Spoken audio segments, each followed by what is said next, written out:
Welcome back to 40's on the 80's deep dive on Lethal Weapon. We've previously concluded Act 1 and sort of up through Act 2. We're somewhere in the middle in there. But we are going to continue our discussion. Myself, Johan Redman, along with Dan Sampson and Rick Baldwin. So sit back and see if you can make heads or tail out of the rabbit holes that we continuously find and jump headfirst into. Welcome back to Deep Dive on Lethal Weapon. I don't think there's anybody that can talk as much as we can. We can just, you know what I mean? We could waste an hour and a half just talking about but everything we've said has been legit, has been thoughtful, thought-provoking in my opinion. It's actually making me excited to talk, and I'm not a big talker. Yeah. You know, so we're making some extremely valid All right, points. I got one thing I have to get off my chest. Don't get too loud. This. You know I got to tone all this yearbook stuff down in photo. editing. The yearbook photo. There, thank you very much. Go on. Look at her photo compared to Stop everyone yelling. else's on the page. You're still yelling. Hello? Yes. Okay, the yearbook photo. Why the hell is her yearbook photo so... She's got her back Just turned weird. to the camera, and it's like... Right. Yeah, did she Right. pay extra Very for that? Yeah, It's a very, glamour very shot. posed. It's a glamour That's shot. true. For those of you that don't know, 1982's Lethal Weapon tells the story of Los Angeles detectives Roger Murtaugh and Martin Riggs, unlikely and at first reluctant partners who find themselves thrust together to solve the mystery behind the recent death of a young woman. As they delve into the case, a broader, deeper conspiracy begins to reveal itself, involving drug trafficking, corruption, and murder. To crack the case, Murtaugh and Riggs must wade into the depths of this shadowy world and are ultimately forced into a race against time to bring down a criminal empire and save the people they love most. So where are we in this film? Dixie's house is blown up. All right, we know who we're dealing with now. All right, so after there, we go to the Hunsacker's wake by the ocean. We The do. plot unfolds. He was going to blow the whistle, so they paid a hooker to poison his daughter.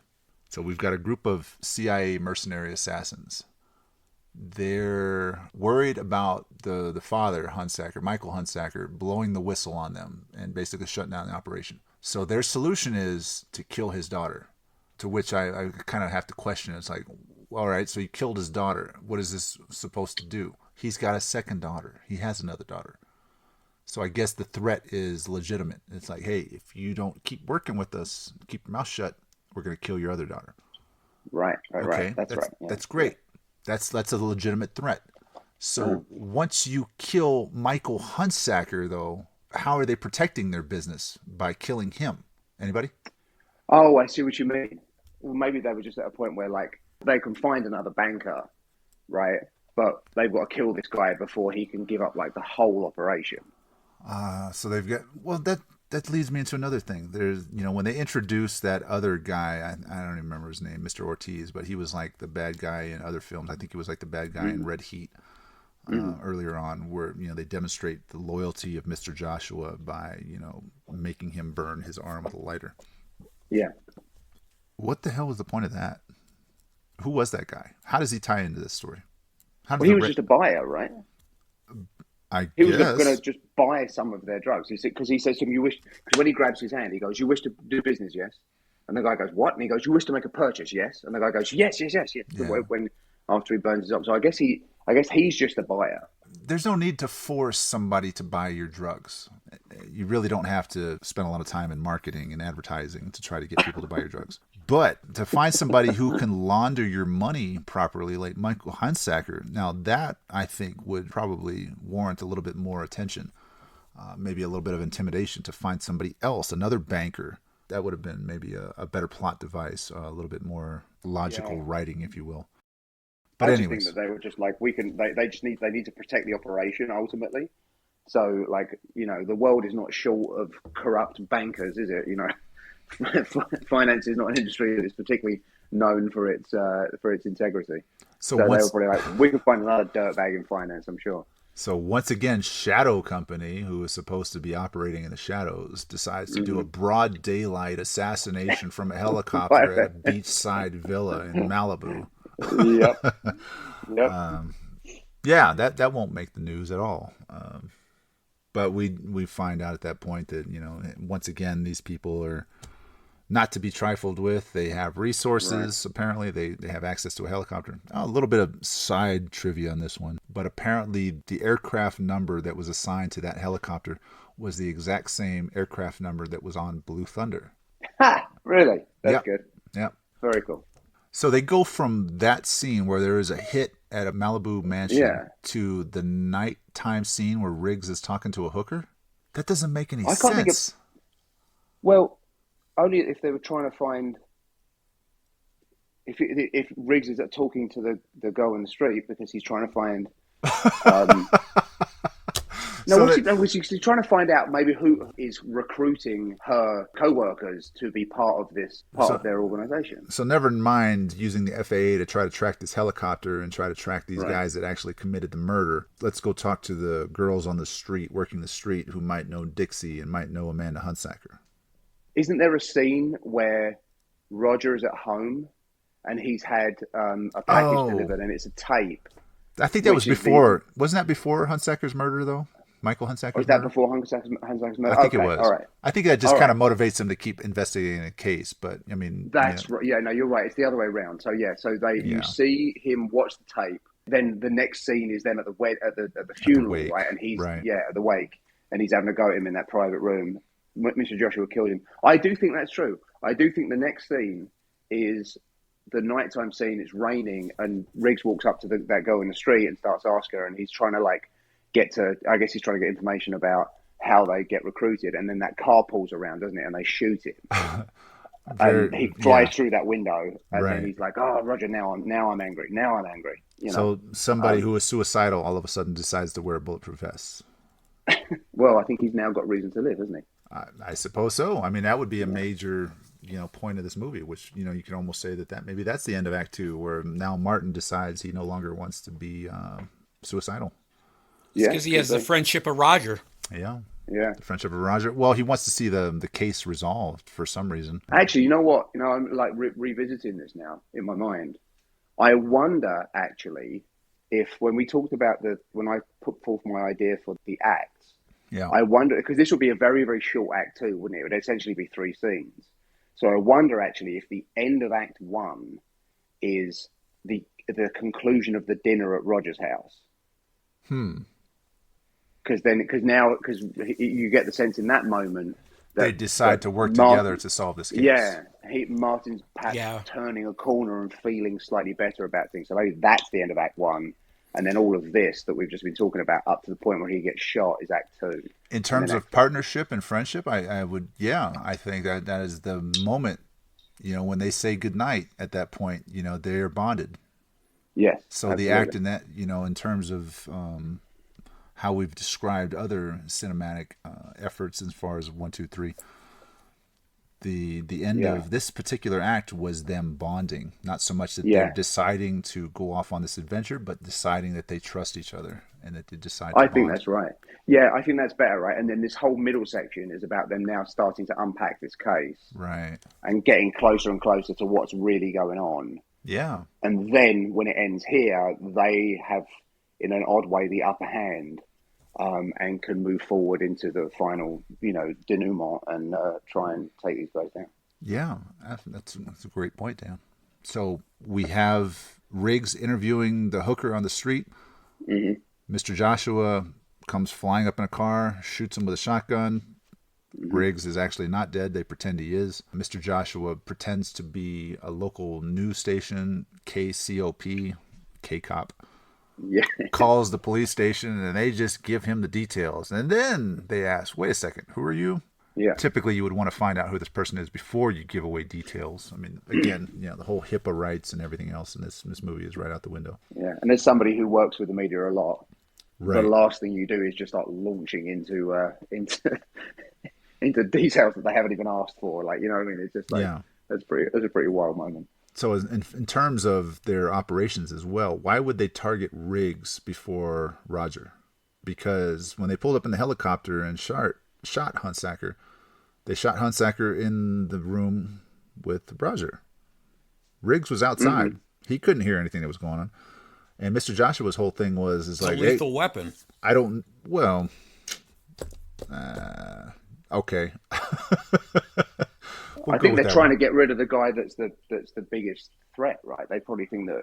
But to their operation, if Riggs wasn't in there talking to Huntsacker, how big of a threat is he to their operation? He's a dangerous guy, sure, but what does he actually know about the operation? Roger would have been the one that they should have targeted initially. But instead, they do a drive-by on Riggs, pretend he's dead, and then they decide to go to Murtaugh's house and kidnap his daughter.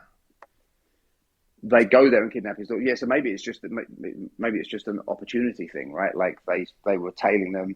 Riggs is out in the open, so they decide to get rid of him. Yeah. And then they go and they kidnap Brienne and take her out to the desert. Yeah. So however they found out that Riggs was out there on the street talking to hookers, is a whole other story.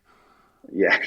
This shadow company they're very tied up in using daughters as leverage, apparently. But they sure are. We see Martin Riggs no longer putting a gun in his mouth. He's actually wearing a bulletproof vest. He actually cares. He wants to live. Right. Yes. And this is also the point where he fakes his death, and he's ready to go get these guys. And this is going to lead us right into the dead scene here. So, hang on, fellas. I'm getting there. I'll let you loose in a second. I hear the dogs of war barking. You guys are ready to throw in your 2 cents. They get a call over the radio while they're sitting there, just talking about Riggs being pissed. And they're like, hey, Sarge, there's a body that's been found near your house, which I thought was interesting because I didn't really pick up on this before. I was listening to it again this morning. And they're like, yeah, there's a body been found. I don't care. You don't typically assign police cases based off of the proximity to their house, first off. But the second part of that, he was like, yeah, it's probably blonde with big dimples. How'd you know that, Sarge? Yeah. This right here set me on the thought process. Okay, he responds hearing that because it was a couple blocks from his house, blonde dude with dimples, his daughter's boyfriend. Mm-hmm. This sounds like she was on a date. Maybe she was visiting this guy and maybe in a car parked somewhere doing whatever it is they do. And that's where she was kidnapped. She wasn't kidnapped from the house. It was a couple of blocks. Mm-hmm. So they race to the house. And again, this is kind of humorous. He kicks in the door to his own house. I mean, there's no need. It's your house. You've got the keys. So that part of it's great. He opens up the door, and even though they've just had a drive-by attempted on Riggs, his daughter's boyfriend has probably been murdered. His keen sense of detective skills, he kicks open the door. Oh, there's an envelope on the floor. Let me go ahead and take a look at that. You don't check your mail when you kick in the door to a house. So that's one thing. But because this ties into the plot of the story, he opens up the thing. He sees a letter, and he says, "The bastard's got my daughter." He hands the letter to Martin. And up until this morning, up until a little while ago, about an hour ago, actually, I never knew what that letter said. Dan, any guesses? No, I don't. Is it it's not a written letter though, is it? Is it one of those isn't it one of those 80s things when they've kind of cut letters out of the newspaper and stuck them on a piece of paper? Is it one of those? That's what I thought at first, but then as I slowed the screen down, it looked like it was done with like a Sharpie pen. And, okay. And there is a Polaroid photograph along with this note that says, "Your daughter looks really pretty naked." Does it really say that? That's what it says. Christ, I didn't know that. Now think about the leverage though, because shortly after this scene, he hears noises upstairs. His wife comes around the corner. So wife is home and his other 2 kids are home, and they're oblivious. They don't know anything that's going on. So nothing has happened at the house besides this letter being shoved through the right. slot. Yeah, you're right. This is a good point actually, mate. Because I guess I just kind of assumed that she was snatched from the home, right? Because that's where they go. But obviously that can't have happened, right? Because they don't know. Like the rest of the family's got no idea what's going on. Exactly. Yeah, that's great. I'd never thought of that. Yeah, that's true. So that was some dots that I had connected this morning, and then shortly after, the phone rings, and they say, "We want to know what you know. Meet us at the Dead Lake tomorrow." Now, Dan, if I want to know something from you, I'm not going to have you meet me at some random place. I got you on the phone. I can just ask you. Yeah.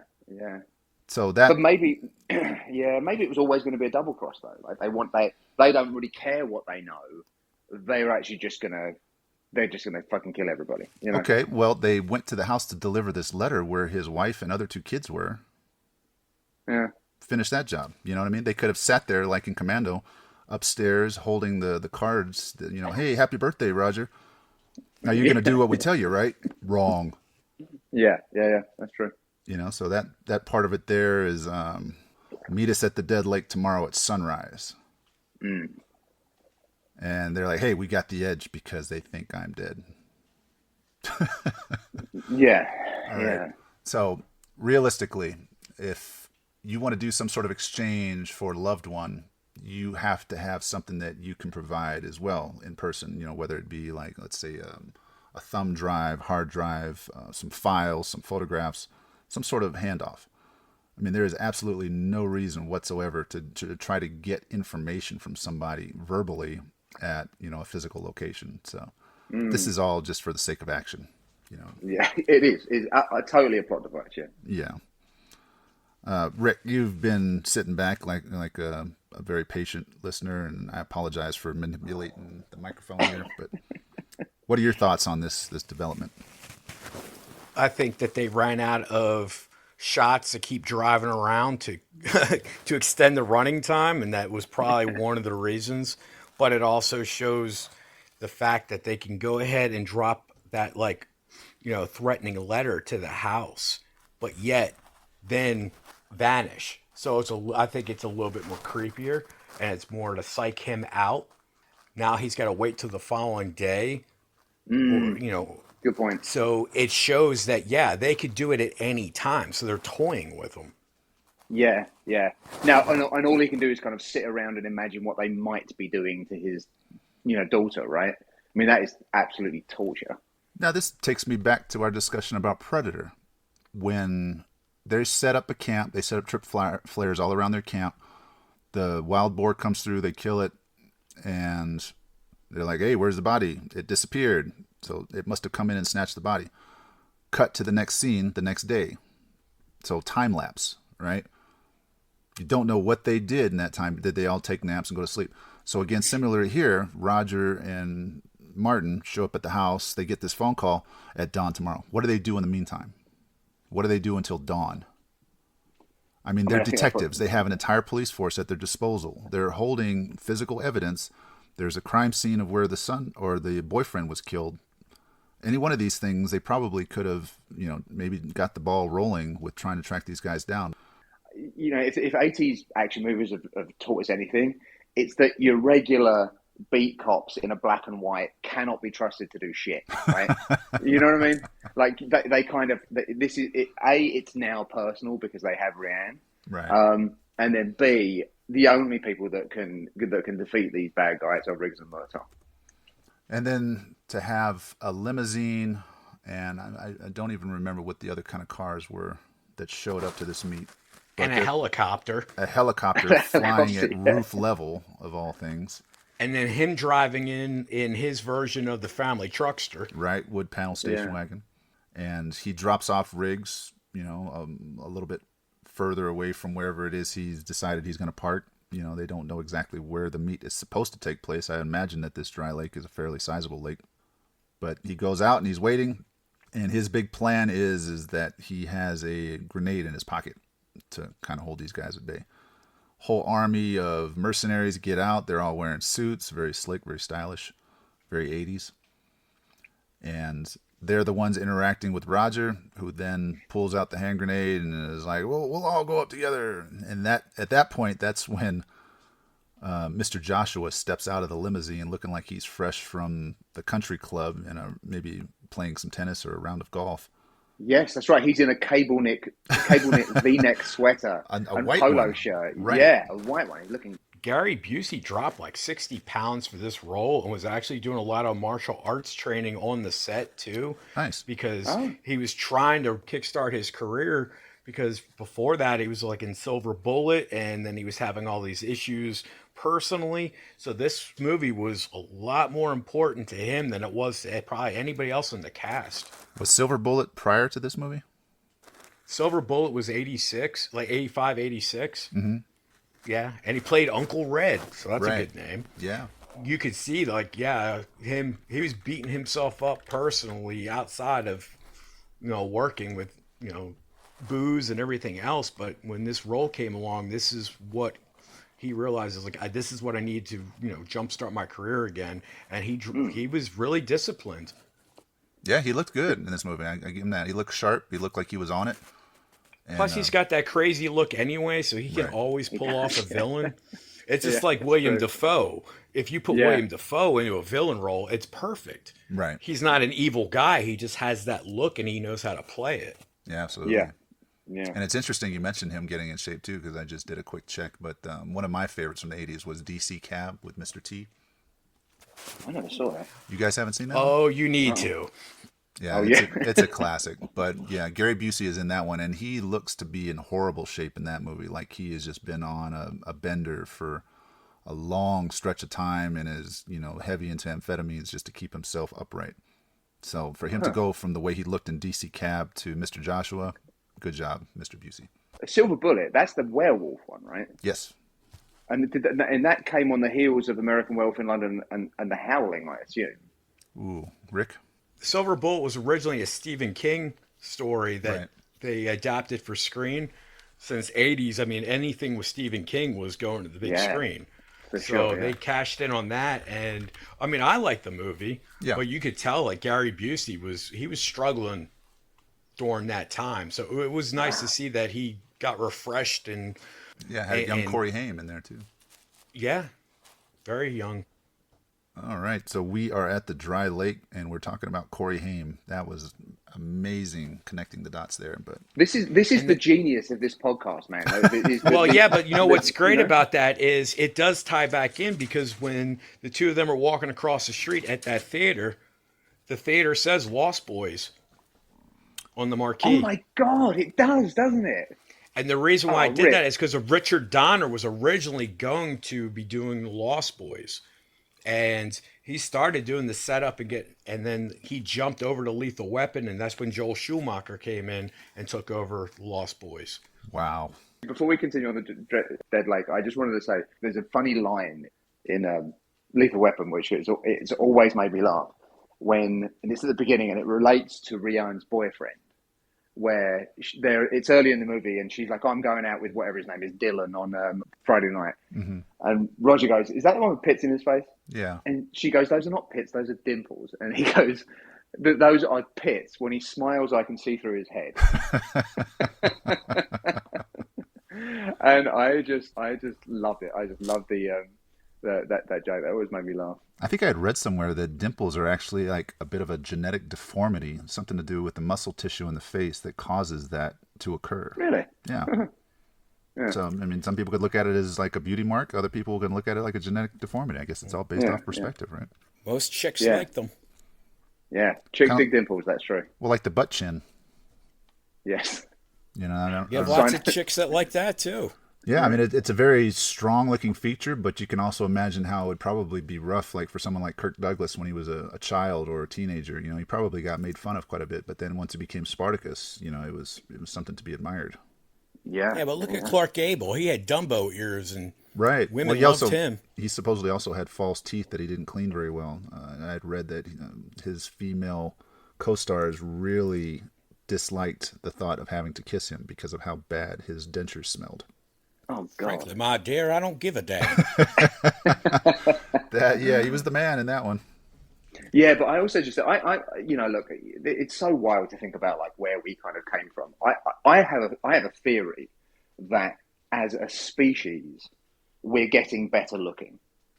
I look at the younger generations and I feel like they are so much better looking than our generation and the generations that previous to ours. And I think it's nutrition. I think it's fewer people smoking cigarettes. I think it's better exercise. So like there's the world now, I think, has kind of formed itself around the idea of wellness and health.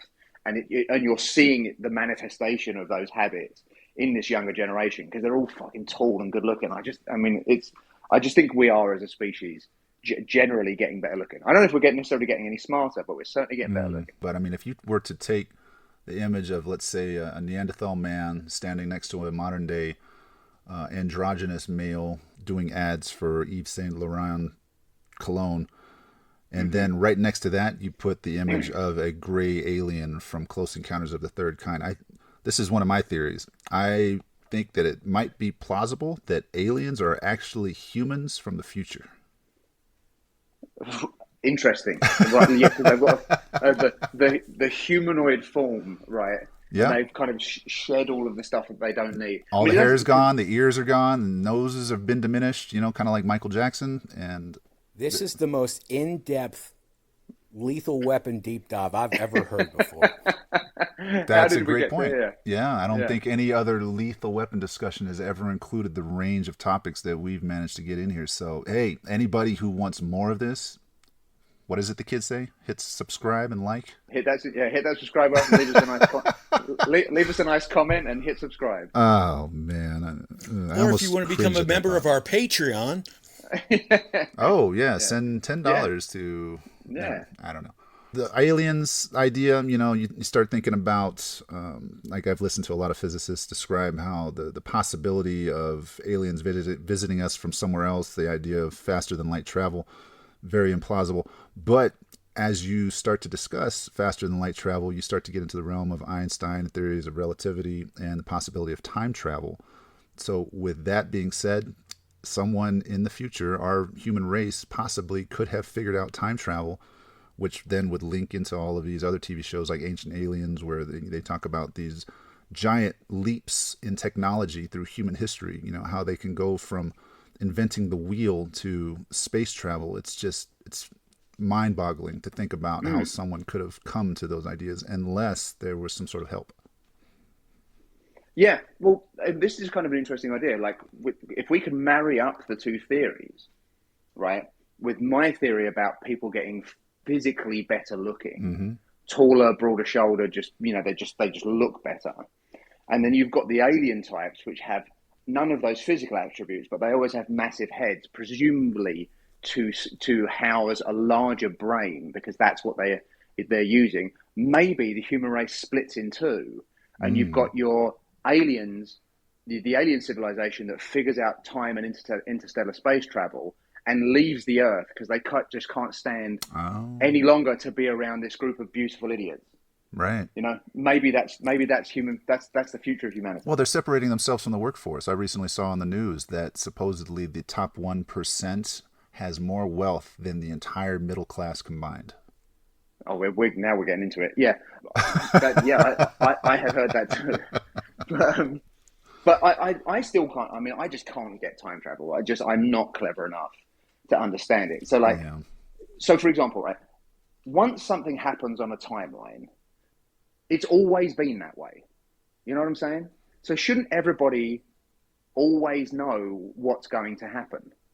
Like take Terminator, for example, right? Right. The time travel thing happens, the Terminator arrives, and everything goes completely bonkers. Sarah Connor realizes her destiny and all of that. Okay. As soon as that happens, surely it has the retroactive effect of changing the timeline. So then Sarah would always know that she was destined to save humanity, right? Well, because there's not a before. Back to the Future Part 2 theory. They have just branched off into a different timeline because now there is knowledge that didn't exist before the time travel occurred. So the idea was that actually breaks into another timeline. That's the idea. And there is the original timeline just continues going and the Terminator never happened, using the Terminator example. But now there's another timeline in which all of that stuff did happen. If you want to get into the physics of it, even people who really do believe about the time travel and the other dimensions, that the life that you're living right now, or that you're going to be in jury duty tomorrow, there is another reality to where that's similar, but it's altered. So you've got there's other Dans, like there's other you running the same timeline, but it's got different aspects. Wow. Yeah. Okay, right. Okay, this is the kind of is that the multiverse thing where like every It starts to get possible into that. permutation Yeah. of decision is played out somewhere on some timeline. Is that right? It plays into some of the theories of people who believe that we're in a simulation Right. and why we have deja vu and why the whole Mandela effect occurs to a majority of people. What's the Mandela effect, man? Yeah. What's that? Okay, like the Bernstein Bears, how the spelling is. They release more and more each year. And there's a lot of pop culture things like where everyone now I don't remember this. I remember when the reason why they call it Mandela is because it's named after Nelson Mandela. When he was in prison for, revolting against the government, people thought that he died. And they remember seeing like a funeral on TV for him. Well, he eventually did die, but not at the time when they thought he did. And apparently, majority of everybody thought that Mandela was dead, and he wasn't. But yet they all remember seeing stuff for TV or reading things. And then when you go back to the Bernstein Bears, the spelling. And now that one I remember, I'm like, I don't remember it looking like this. I remember the way they're actually saying it. So and I've talked to family members, and they said the same thing. I asked my wife, I asked my mom, and like I went to my kids' room because we still have them. And like, sure enough, the spelling is what they're saying it is now. But everyone remembers it being spelled differently. So that's what's leading people into the whole simulation is that everything is programmed in front of you. You're in a game for the most part, and it's being controlled. And that's why it's across the board for people in different countries and everything. It's not just an isolated group. So, I mean, it's an interesting theory to follow. Not necessarily believe it, but I'm not saying it couldn't happen because weirder crap happens to us every day. So the idea is that something existed, but then through some sort of shift in time, that image or memory becomes altered into what its current state is, but there is still some examples or evidence that it was something different previously. In Star Wars, I know that was mentioned too. That was one of the bigger ones in regards to what Darth actually said to Luke when he was doing the whole father thing, is that it gets misquoted, but what he actually said was this. And then everyone's like, no, he said, but if you go back and watch it, everybody was wrong. What they're saying in the Mandela effect is like, no, he actually phrased it this way. But every time someone quotes it, they're misquoting it. Interesting. Yeah, that's right. And Rick, I've got one for our 80s action movie references for that particular thing, that particular phenomenon that you're talking about. I remember growing up, everybody thought that one of the classic lines from the first Rambo film was him saying, "Don't push me," like to Teasel and all those cops, right? He was like, "Don't push me," and but he never says that in the film. When Teasel picks him up and he's giving Rambo a hard time about being a drifter and all of that kind of stuff, he just says to Teasel, "Why are you pushing me?" Yeah. That's all he says. He doesn't say, "Don't push me." And then the same. I think he says it later on when he's talking to Troutman on the radio. He says, "I told him not to push it." The man kept pushing. All I wanted was something to eat. Now you may have actually seen that if it was in the previews or trailer, because sometimes the trailer will be cut before the final cut is done. So if they decide to take something out of the movie, it could be in the trailer, and then you watch the movie, you're like, where the hell's that scene at? Yeah, I have seen that. Yeah, that's a good point. Yeah, they could have cut that into the trailer, and him like firing the machine gun and it being like a dramatic moment and all of that. But yeah, right. You're right. It could be in the trailer, but so yeah, in the body of the film, he just says, "Why are you pushing me?" But Red, we should probably take this time machine back to 1987 so we can finish Lethal Weapon and get on with the rest of the show. Yeah, I'm already getting a headache thinking about this editing project. All right, the Dead Lake. Riggs is set up as a sniper to provide Roger some coverage as he faces off with the group of mercs. He wants to see his daughter. She comes out. Then they want to do an exchange. They're going to let her walk as long as Roger goes with them. Which, again, their whole thing is they want information. They want to know what he knows. Mm-hmm. So, I mean, this just seems hugely inefficient in how they're trying to go about finding out what he knows when they, the Huntsacker, they supposedly were trying to leverage him by killing his daughter and then possibly threatening his other daughter. and he felt like he was too valuable. But what do? They murder him, so not so valuable. It just gets a little bit confusing at this point, but that's where the 80s action just has to take over, and you just have to go along for the ride. You just got they've got to find some way to get Riggs and Murtaugh in close proximity with those guys, right, in order to precipitate the big fight, right? Like it's just a plot device, yeah. So he's got the hand grenade, and he's like, we're all gonna go out, and he's like, he's bluffing. He would never take a chance on harming his daughter. And he was like, well, this is where you're wrong, buddy, because it's like I'm going to choose how we're both going to die, and she's going to die with me. And Gary Busey just keeps getting closer and closer. And Riggs is way off in the distance with his sniper rifle trying to get a clear shot of these guys. And he's telling Roger, move to the left. And then Gary Busey shoots Roger in the shoulder, pulls out a gun, shoots him in the shoulder, and Roger throws the grenade in their direction, and they all just run away. Like the Holy Hand Grenade and Monty Python and the Holy Grail. And it turns out that it's not an explosive grenade, it's a smoke grenade.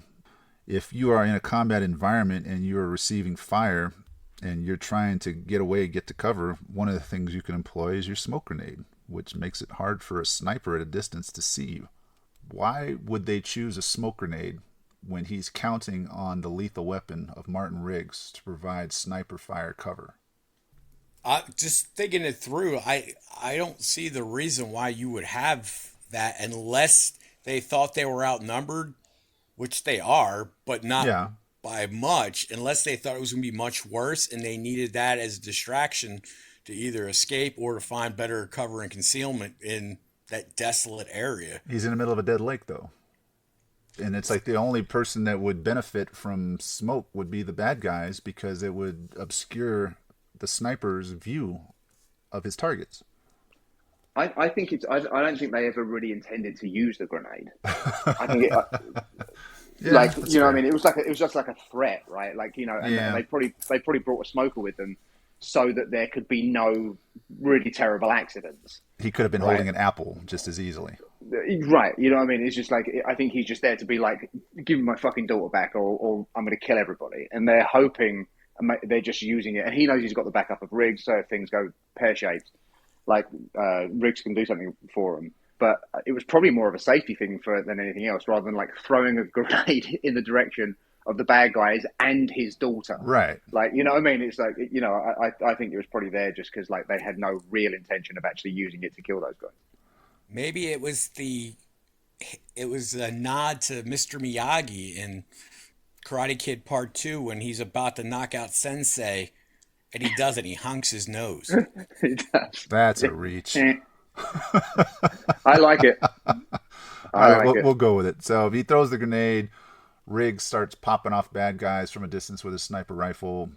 Roger takes cover behind his family truckster, and his daughter, I think somehow, well, no, it's like they release her to come closer to him, doesn't she? Something like that, yeah. And then she runs for it, doesn't she? And gets in the car.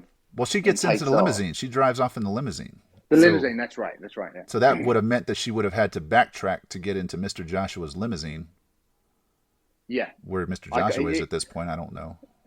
Yeah, I think they're all just taking cover because Joshua pops his head up a little bit from behind the car, doesn't he? But one of the SUVs, I guess, and he goes, damn it, it's Riggs, once all the guys start getting shot. Yeah, he's taking cover in the door jam of the limo, and that's when the general of all people manages to sneak up on Riggs and put his 9mm submachine gun into his ear. Yeah, I assume he was in the helicopter. Because otherwise, how did he get... That is one of the flaws of the dry lake, right? Is there's no cover.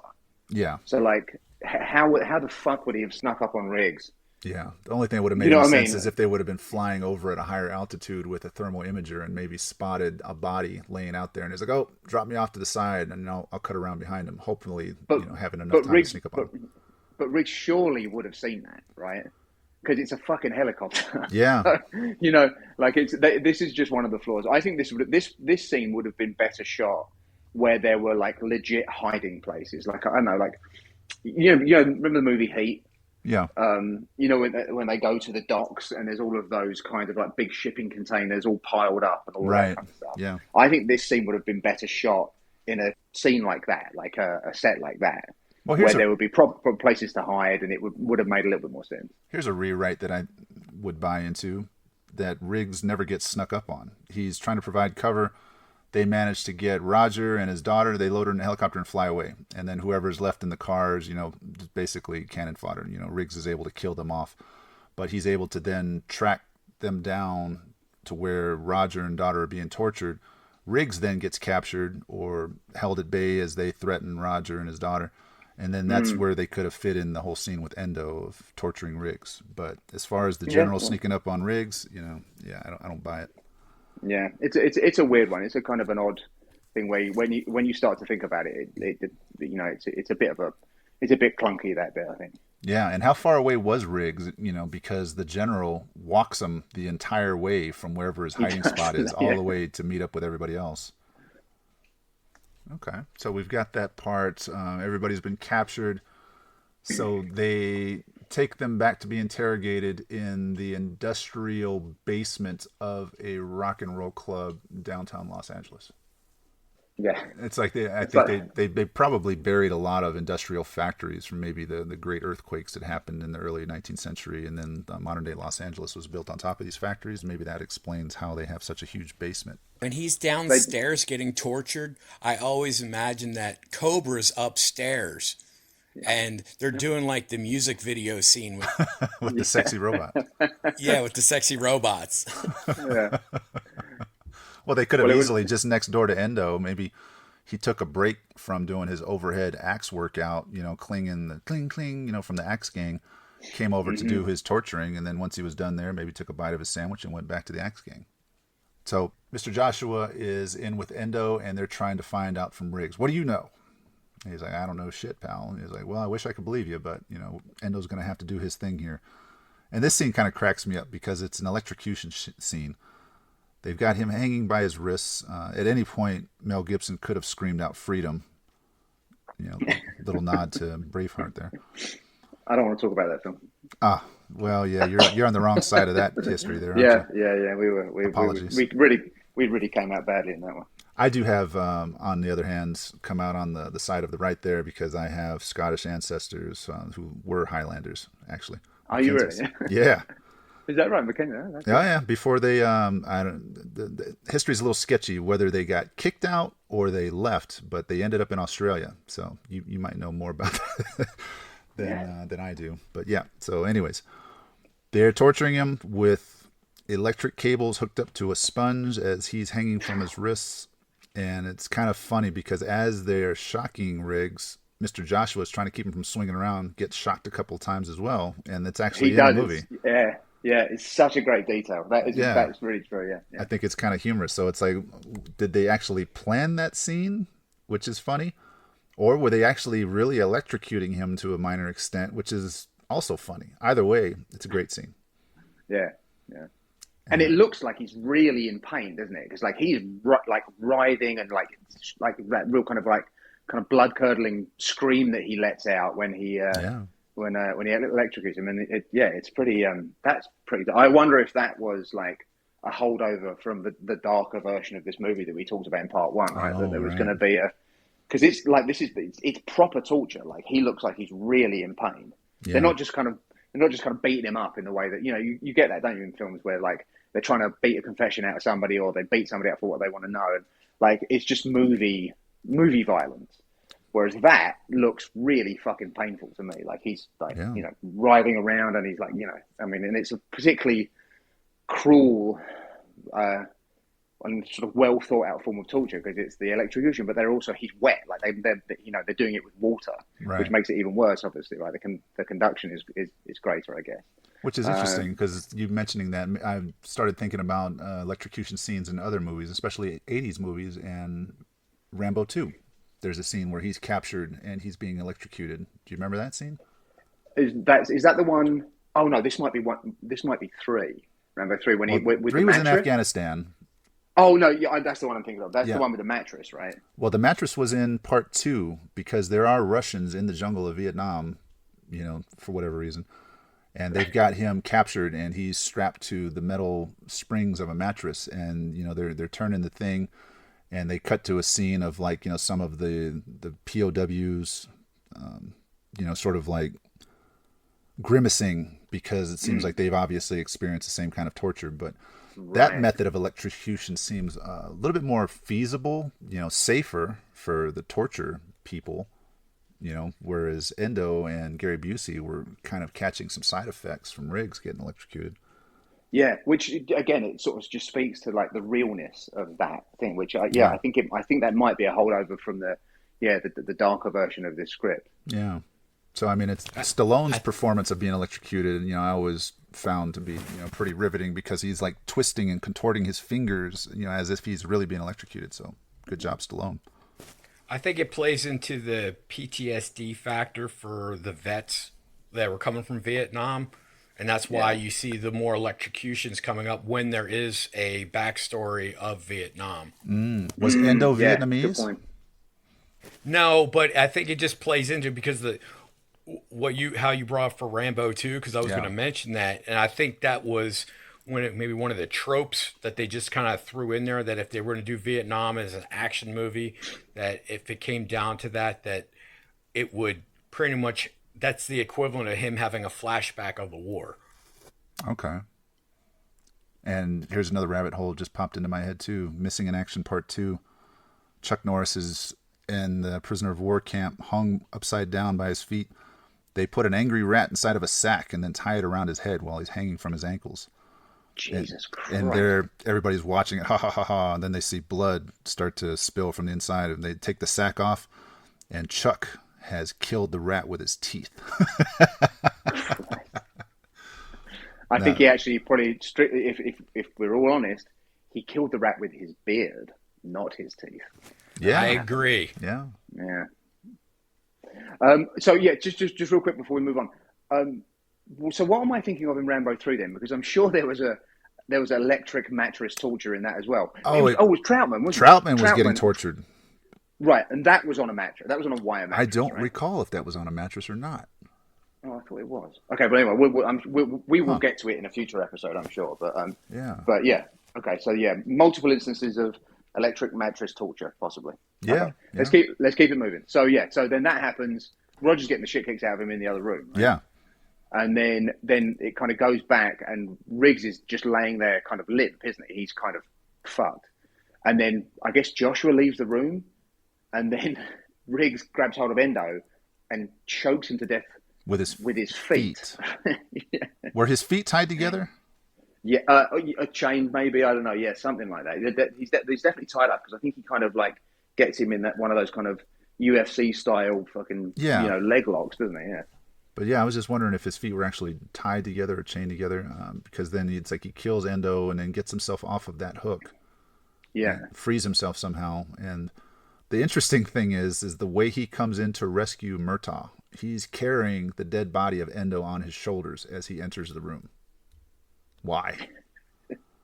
He throws it at right? Doesn't he? He throws it at two of the anonymous henchmen. He comes running and throws a dead body at somebody before rescuing his pals.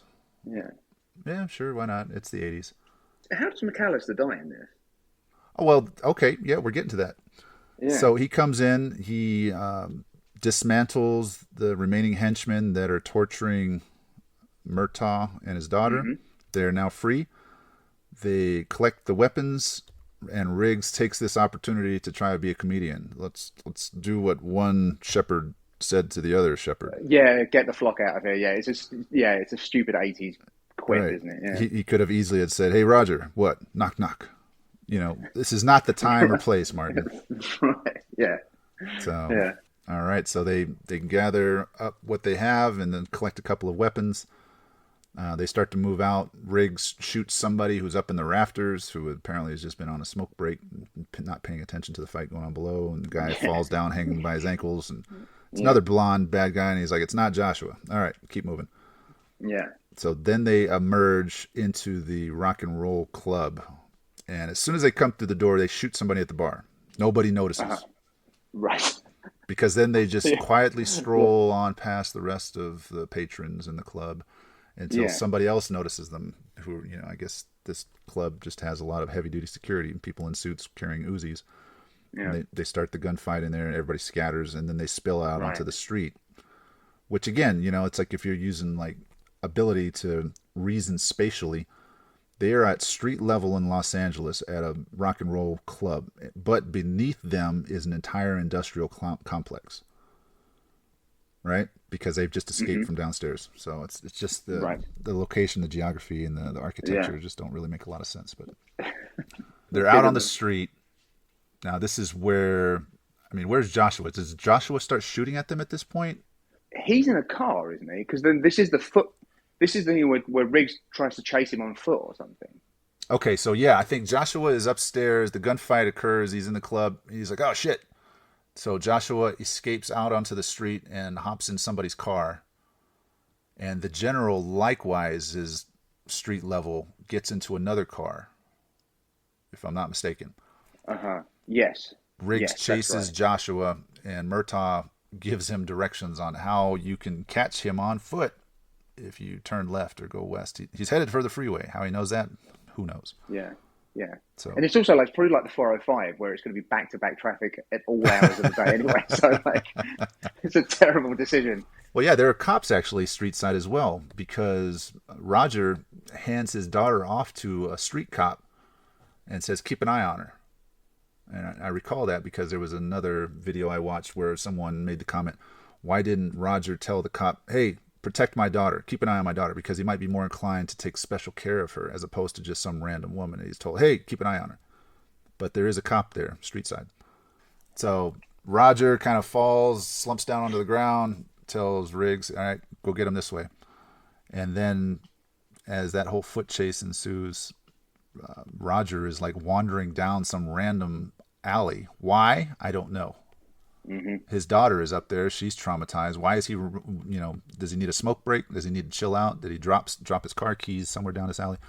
And then this car emerges, and it's the general as passenger with a driver. And we get to see Roger do his old man warming up his neck, takes one shot, kills the driver. McAllister tries to control the car, which is careening out of control, spills out onto the street and flips. And I think that the contents of that car were a bunch of hand grenades and drugs and money. And then the car explodes. So there's the end of McAllister. So then we go from this. McAllister's dead. Joshua has made his getaway. They hop into a car together. Riggs, links back up with Roger. And I think they deduce that he's probably heading to his house. Why? I don't know. I don't know if there was some sort of cue as to that. I don't think so. I think the assumption is just like, he's like, they know where I live. The rest of the family's there. So that's their next leverage point, right? They're going to go and... But the only one left is Joshua. So it's like his handler is deceased and he's kind of on his own. I think realistically, he probably would have just disappeared at that point. I don't think he would have gone after Roger's family. But then we still have to find a way to get him and Riggs to fight it out, right? Because those are the two like physical specimens of the whole piece, aren't they? Right? This is all driving towards the final face-off between Joshua and Riggs. Yeah, and then let's think about the timing here as well, though. Riggs chases Joshua on foot until at some point on the freeway, Joshua was able to make a clean getaway, and Riggs is like, damn it, he's gone. Yeah. So Joshua is on the freeway en route to Roger's house. Riggs has to make his way all the way back to Roger, pick him up, and then somehow they're able to get to his house and write a note and basically set a trap for Mr. Joshua. Yeah. Again, I think we just got to roll with it. This is all dramatic. My biggest complaint about Roger's house is the way that Santa Claus is positioned on the his roof. Yeah. It drives me crazy. But if you notice, too, there's a snowman that's similarly positioned on Dixie's house before it explodes. So whoever did the set design probably was like, all right, I got it. I'll take care of the Christmas decorations. They set the trap. And again, this is my house. I'm setting a trap for a bad guy who's going to show up. The last thing I'm going to do is crash a damn car through my living room wall in anticipation of some guy who's going to walk in. So this whole trap is set. That means that they've also had to sacrifice the cops that are street side. That's fucked up, in my opinion. because Mr. Joshua pulls up and he asks these two cops a question, and he kills them both, and then he proceeds on into Roger's house. And that's where, they leave. They find a note, dear bad guys, something or other, and nobody's home. Crashes the car through. He sees that the stick has been wedged into the gas pedal, and boom, there's the lethal weapon, Mel Gibson. He's got him at gunpoint, takes the gun away from him, walks him outside. And this is the point, and I had to actually, just to confirm my dates, this film was made, what was it, 80? Somebody help me out. 87? 87, right? Yeah. Right. Okay, so this is Los Angeles police. A couple of years later on, there would be a famous incident also involving the Los Angeles police and the beating of a suspect, which was captured on film. Rodney King. Right. Yep. So a little bit of foreshadowing here, where it's like all the cops are standing around while one of their own decides to go mano a mano with their suspect, their subject. And this is where we also get to see, the big climax, the face-off between Gary Busey and Mel Gibson using some of their martial arts skills, where Mel Gibson supposedly was doing a bit of training in jiu-jitsu, supposedly some prison-style fighting, as well as there was another martial art that was thrown in as well for good measure. But between the helicopter spotlight, the water spilling, and the close-up zoom of the cameras, it's really hard to see exactly how these guys are fighting each other. It'd probably be kind of humorous if you were to actually zoom back a bit and just watch, Gary Busey try to fist fight somebody. Yeah. But yeah, and basically a lot of different techniques are used, and as happens a lot of time in action movies, they think that the bad guy has been taken care of, just like Alexander Godunov in Die Hard. I was going to say, very, very reminiscent of the end of Die Hard, right? Yeah. Yep. And they see an opportunity, and out come the guns with the good guys, and they put the bad guy to bed. I would say that would wrap up Act 3, because now things are about to go back to normal. Riggs is happy. Right. He no longer feels the need to hold on to his hollow point bullet, which isn't a hollow point bullet. He shows up to give it as a gift, and Rianne is there, looking like she doesn't need any sort of psychotherapy. She just looks like a normal kid again. That's great.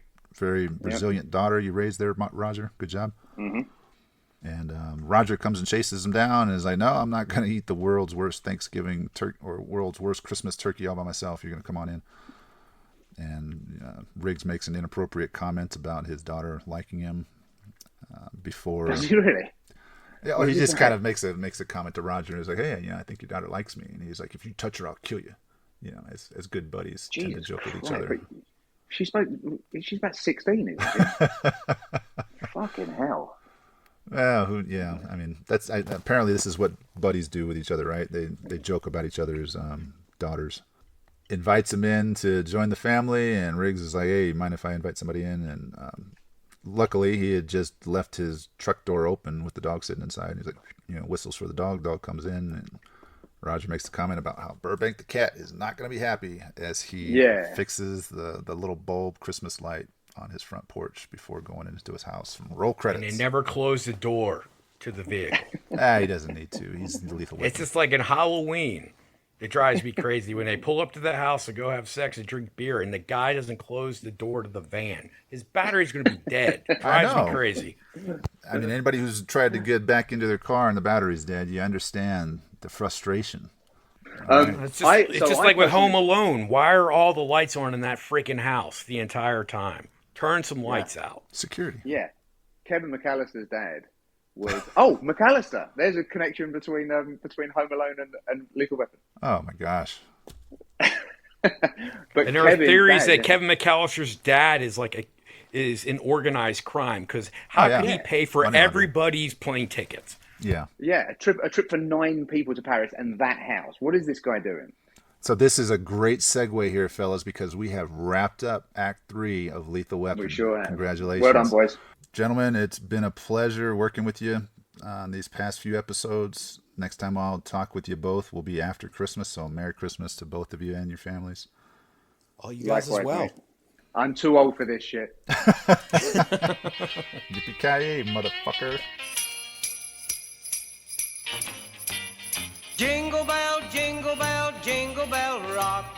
Jingle bells swing and jingle bells ring. snowing and blowing bushels of fun. Now the jingle hop has begun. Jingle bell, jingle bell, jingle bell rock. Jingle bells chime in Jingle Bell time. Dancing and prancing in Jingle Bell Square. In the frosty air, what a bright time. It's the right time to rock the night away. Jingle bell time is a swell time to go gliding in the one-horse sleigh. Giddy up, jingle horse, pick up your feet. Jingle around the clock. Mix and mingle in the jingling beat. That's the Jingle Bell Rock. Jingle bell, jingle bell, jingle bell rock. Jingle bells chime in Jingle Bell time. Dancing and prancing in Jingle Bell Square. In the frosty air. What a bright time, it's the right time to rock the night away. Jingle bell time is a swell time to go gliding in the one-horse sleigh. Giddy up, jingle horse, pick up your feet. Jingle around the clock. Mix